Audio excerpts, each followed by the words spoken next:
Cops had little hope of finding anything when they walked into the home of Diane Dobbs. Years ago, they had searched her property, but in this instance, they took a closer look. When they pushed aside a dresser that was against the wall, they uncovered a truth that would shake their very foundation. A lot of people who would have loved to just barge in and look under every single piece of furniture and every corner of the house, but they had to go through the police, who were reasonably suspicious at this point. They were there to inspect every inch of that home. After all those years, the police had finally stumbled into something that changed the course of the investigation and a lot of people's lives. When they pushed a dresser aside, they unearthed a secret that left the entire police department in shock. They simply could have never imagined someone could do such a thing. Shannon Wilfong and Michael Chekevdia didn't have the best relationship, but they continued to stay with each other. But in 2002, things got a lot more complicated when Shannon gave birth to their son, Ricky. The couple tried making it work, but they continued to fight. So eventually they broke up, but shared custody of their son. But this wouldn't last forever. But Shannon and Michael seemed to be victims of a little phenomenon called overstaying your welcome. Lots of people stay in relationships they absolutely loathe. But why do they do that? Well, according to research, people tend to worry about their partners and what would happen to them if they were to break things off. But Shannon and Michael's relationship was rotten to the core. Every couple is a little codependent, and even if they're absolutely miserable in that relationship, people often stay longer than they want to when they don't know if their SO is going to be okay. And if they have a child together like Shannon and Michael, then things are bound to get even more complicated. Once a couple splits up, there's a lot more than heartbreak, memories, and sadness. Children could be left with separation anxiety, particularly when they have to choose which parent to live with. Then you've got to prepare yourself for the many legal fees and court appointments to come. Shannon and Michael didn't want to deal with the headache that comes from splitting up, so they gave it one last shot to save their relationship until they finally realized they couldn't take it anymore. They were simply too different. From the outside, they looked like a great couple. But here's the truth about those seemingly loving and happy couples. Relationships are like onions. They're full of layers. Shannon, Michael, and Ricky looked like a perfect family from the outside, but if you peel the outer layer, you'd be surprised by what you find. Shannon and Michael couldn't take it anymore. The relationship had become so strained that they could barely tolerate living with each other. Finally, they made the sound decision to move on and break things off, but this was no easy task. Shannon and Michael wanted to stay civil and co-parent their child. They devised a good co-parenting management system so that their separation wouldn't hurt little Ricky. But their broken relationship left them distrusting one another and completely heartbroken. Sadly, their amicable split turned sour real fast, particularly when Michael was deployed overseas. Since 1982, Michael was part of the National Guard and was stationed in West Frankfort, which was close to Royalton, Illinois, his hometown. But he was deployed to Iraq shortly after his son was born. He tried to stay in touch with Ricky while he was overseas and counted the days until he would come back home with his young son. Michael knew that military fathers can still be great parents even if they're miles away from home. He often reached out and tried to stay in touch with Ricky every chance he got. His deployment made Ricky feel uneasy. He missed his father greatly, but Michael was deployed, not absent. Michael made a lot of efforts to stay connected to his child. A call, a letter, or a simple "I love you, son" is enough to lessen the burden of separation and maintain a much-needed continuity to the bond a father and his child used to share back when he was physically present in his life. But things were about to make a turn. Fortunately, Michael's tour of duty was coming to an end. He was counting every minute of the day and wanted to fly home and give his boy the biggest hug in the world. But sadly, him coming back didn't make things any easier. Michael's tour of duty ended in 2004 and he headed back to Illinois. He was anxious to spend some quality time with his kid, but hadn't anticipated the obstacles he'd encounter. Shannon wasn't used to sharing custody and began causing problems. She refused to let Michael hang out with Ricky, and things got so nasty that he took her to court. Shannon was seemingly on a mission to alienate Ricky from Michael. She was too busy trying to foster the child's rejection toward his father to actually care about his well-being. She kept trying to invalidate Michael and his efforts to stay in his life. But children can become really stressed and confused by their parents' toxic relationship. Oftentimes, they get caught in the middle, just like Ricky. Ricky was a victim of poor parenting and bad conflict management skills from his parents. When a couple divorces, the first thing on their to-do list should be to seek out counseling. Any good therapist will tell you to never put your kids in a situation where they need to choose sides. But Shannon's parenting was so dysfunctional, she was doing everything in her power to complicate the situation even more. Kids should be shielded from conflict, and they should never get manipulated to hate one of their parents. What Ricky was experiencing was so grueling, it was taking a toll on him too. Someone as young as Ricky would have had a tough time understanding if one of his parents had simply disappeared. But Michael didn't just take off and abandon Ricky. It was Shannon who was making things complicated. She even stopped allowing him visitation rights. Ricky was so young, he couldn't believe that Michael didn't want a relationship with him at all. But this was far from the truth. He was about to take Shannon to court and force her to respect their agreement one way or the other. But there was one problem. In 2007, Michael took Shannon to court because she had turned her back on their custody agreement. He was banking on the judge to force Shannon to obey the visitation rights she and Michael had agreed on. A court date was eventually set, but Shannon was a no-show. The judge took this into account and granted Michael temporary custody. But this was just the start of the battle. Ricky and his mother Shannon vanished before Michael even got a chance to bring his son home. No one knew where they'd run off to. They were listed as missing in November of 2007. A warrant was issued for Shannon when it became clear that she had run away with the kid. Then a whole different account began to surface. A parent with legal custody of their child cannot be arrested or charged with parental kidnapping. But that's the thing, Shannon no longer had full custody of the child. Michael had every right to see his kid, especially now that he was granted temporary custody. Even though the law was on his side, Michael didn't know what to do next. All he wanted to do was scream and barge into people's houses and just look for his kid. But where would you begin to search first if your ex-wife and child went missing? He couldn't take the law into his own hands. Michael knew he needed to play by the rules, but he was getting anxious. Michael was starting to worry he'd never get to see his kid again.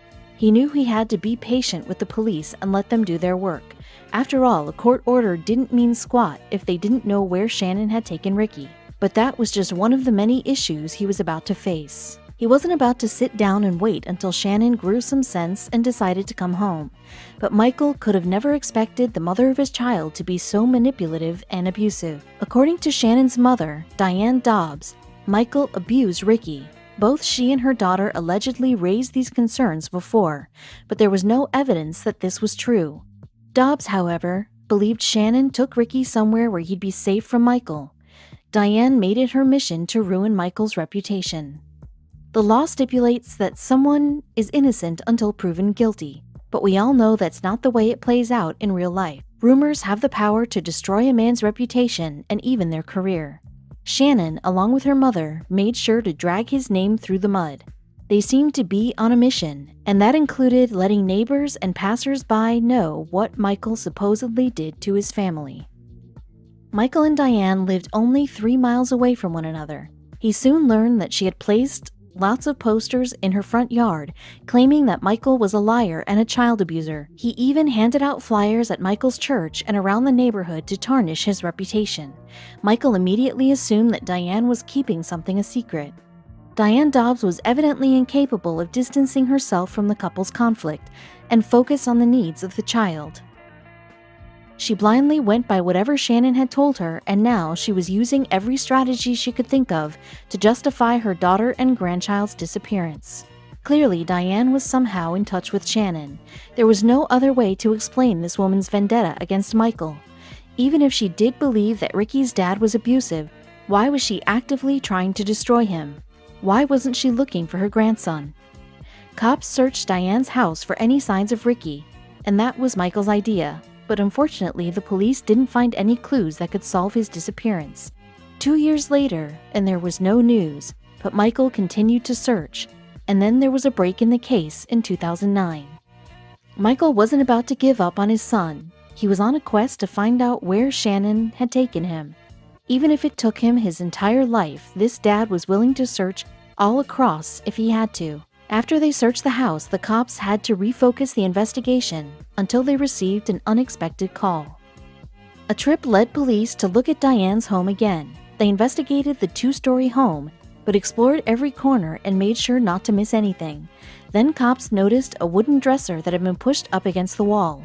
The officer moved it to the side so that they could take a closer look at what was behind it.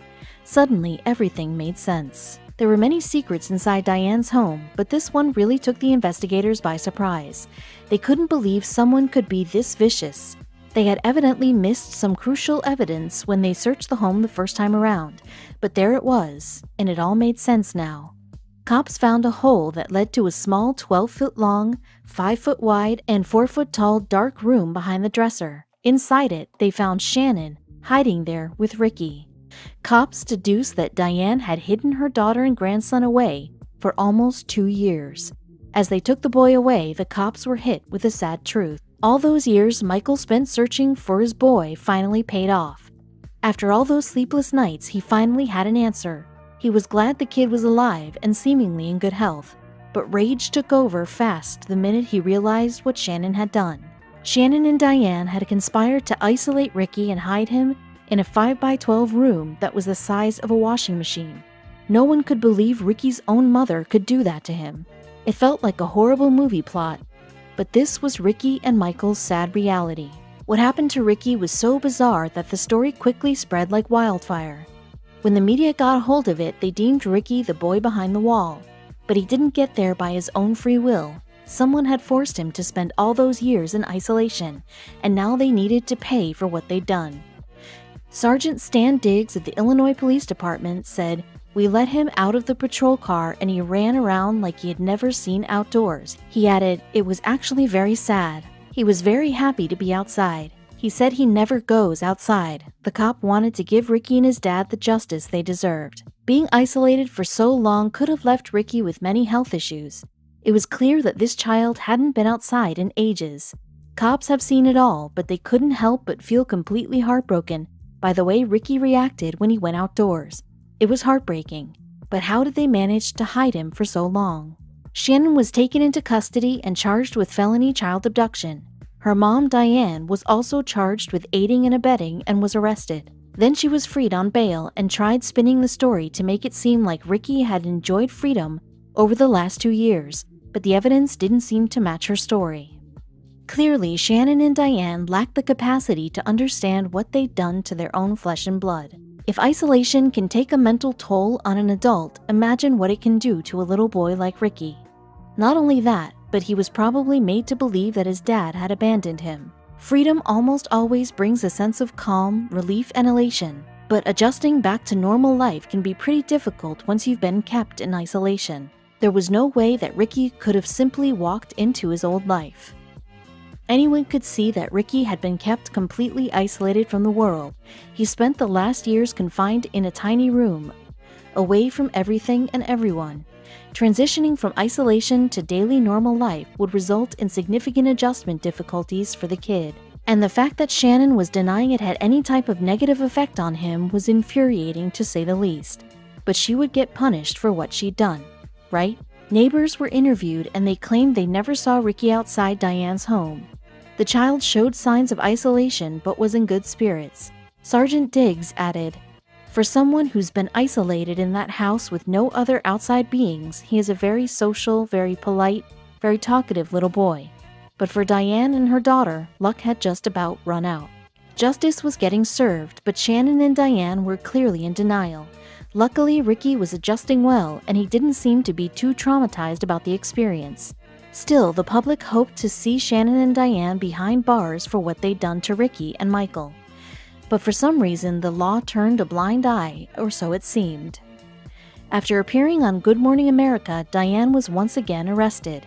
While she and her daughter fought the legal charges, Ricky was placed in the custody of Michael's relatives while the case was thoroughly investigated. In 2011, Shannon pled guilty and was fined $1,500. She was also on probation for 2 years, but Michael was finally cleared. Michael was finally off the hook, but people couldn't help but feel like Shannon got a slap on the wrist after abducting her own child and hiding him in a crawlspace. The police discovered that Shannon had kept the boy alienated from his friends, family, and hadn't received medical care or education. So why was the judge so soft in this case? Michael got permanent custody of his son after the case was closed. He retired from the National Guard a year later. As a single dad, he managed to give Ricky a life and a stable home, which he had been denied for several years, even though the child had done nothing wrong. The prosecutor and judge who agreed to such a laughable plea bargain may want to do a little digging and read some of the science behind parental alienation and parental abduction, which is anything but ambiguous. What Shannon Wilfong did was child abuse, and a soft sentence like the one she got sends a truly disturbing message. A narcissistic parent can kidnap a child, and it's no big deal according to the law. They're not technically condoning it, but if you do take your child and run off, you'll only get fined. Shannon Wilfong abducted her child and deprived him of seeing his father for 2 years. Once she got caught, the law barely batted an eye. Clearly, it's time to push for stricter parental alienation laws.